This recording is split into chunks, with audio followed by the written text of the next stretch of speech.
Hollywood's red carpets are veritable runways of reinvention, where stars don designs that whisper secrets of their souls. At Elle's Women in Hollywood event on a balmy Monday evening, Jennifer Aniston emerged as the epitome of enduring sophistication, her ensemble a poetic homage to her most iconic role while subtly heralding the quiet bloom of her romance with hypnotherapist Jim Curtis.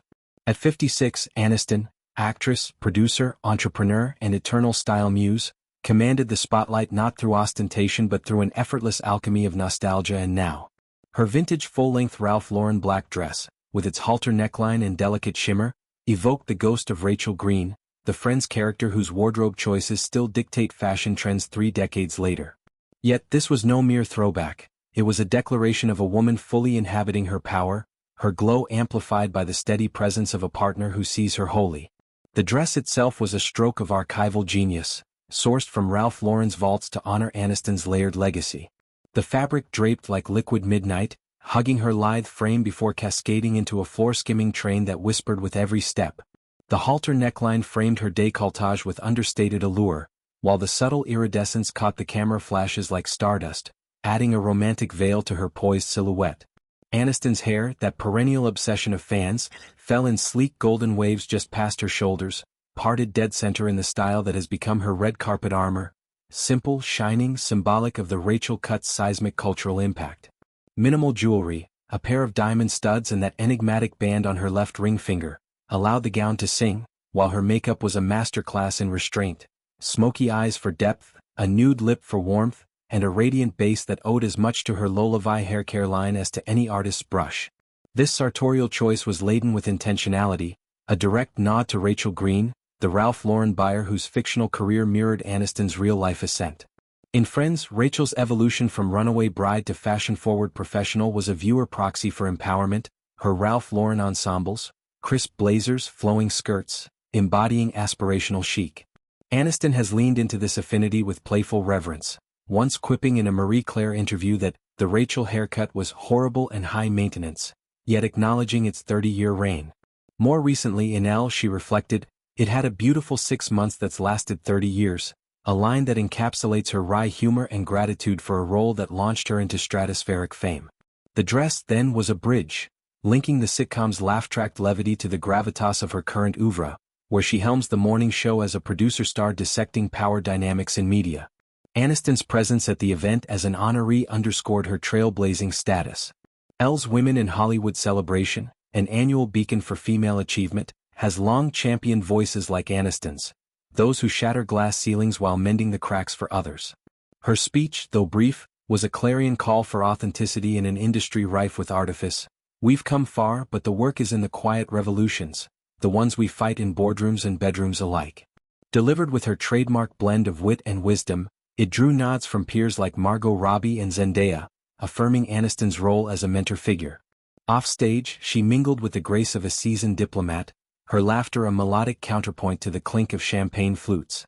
Though Aniston posed solo on the crimson expanse, her posture a study in serene confidence, Jim Curtis was anticipated to shadow her through the evening's revelries.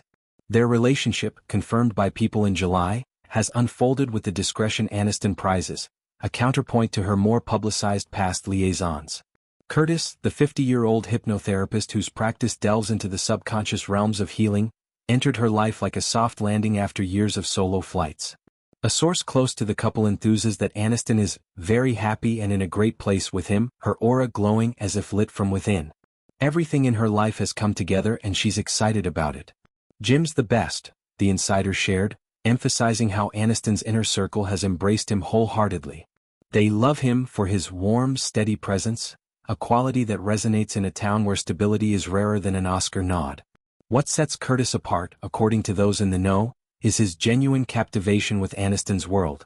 Far from the trophy partner trope, he engages deeply, probing her directorial visions for Echo Films, celebrating the innovation behind Lullaby's bond-building technology, and even joining brainstorming sessions for her next script. He's fascinated by her career, both as an actress and businesswoman, and loves being by her side to support her, notes the source. This symbiosis extends socially. Curtis slips into Aniston's constellation of friends, think Courtney Cox and Lisa Kudrow, with the ease of an old acquaintance, sharing stories over farm-to-table dinners or hikes in the Hollywood Hills. The relationship feels light, natural and really good, a breath of fresh air after Aniston's history of intense, scrutiny-laden romances.